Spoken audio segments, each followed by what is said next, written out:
మీరు దాన్ని అబ్జర్వ్ చేయండి.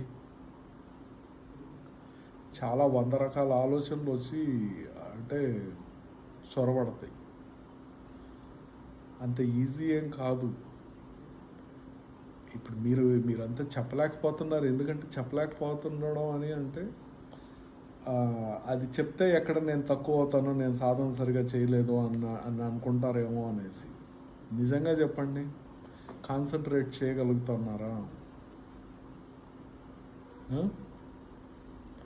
కాన్సన్ట్రేట్ చేయలేరు. ఎందుకంటే దాని అంటే సాధన అనేది అందరూ చేస్తారు. ధ్యానం అనేది ఒక సాధన. ఆ సాధన అందరూ చేస్తారు, చాలామంది చేస్తారు. కాకపోతే ఎందుకు దాన్ని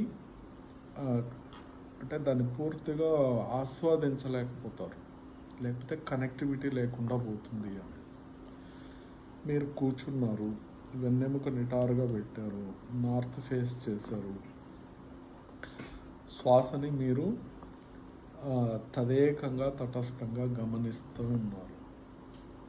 ఎంతసేపు గమనించుంటారు? మనసు ఎక్కడో పరిపరి విధాలుగా పరిగెత్తది, మళ్ళీ దాన్ని పట్టుకొని వస్తారు. ఇక్కడ శ్వాస పోతుంది, గమనించుకొని మళ్ళీ కొద్దిసేపు తర్వాత అది ఇంకొక దాని మీదకి డైవర్ట్ అవుతుంది, ఇంకొక విషయం పైన డైవర్ట్ అవుతుంది. మళ్ళీ దాన్ని మళ్ళీ కొద్దిసేపు తర్వాత గుర్తొస్తుంది. మీరు దాని వెనకాల వెళ్ళిపోతారు, మళ్ళీ తర్వాత గుర్తొస్తుంది, మళ్ళీ దాన్ని పని పట్టుకొని వస్తారు, మళ్ళీ శ్వాస మీద. ఇదంతా 15-20 మినిట్స్ 30 మినిట్స్ ఒక్కొక్కసారి రాను కూడా రాదు. ఒకవేళ మీరు ఏదైనా కాన్సన్ట్రేట్ చేసినా కానీ ఎంతసేపు చేసి ఉంటారు? Not even minute. 1 నిమిషం 2 నిమిషాల కంటే కూడా ఎక్కువగా మీరు దాన్ని కాన్సన్ట్రేట్ చేయలేరు. ఎందుకంటే ఇది రూల్ కాదు, మనకు అలవాటైన స్థితి అది.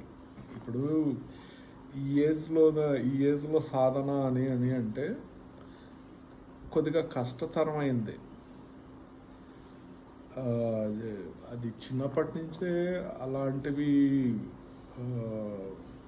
ప్రాక్టీస్ చేస్తుంటే పెద్ద కష్టమేం కాదు.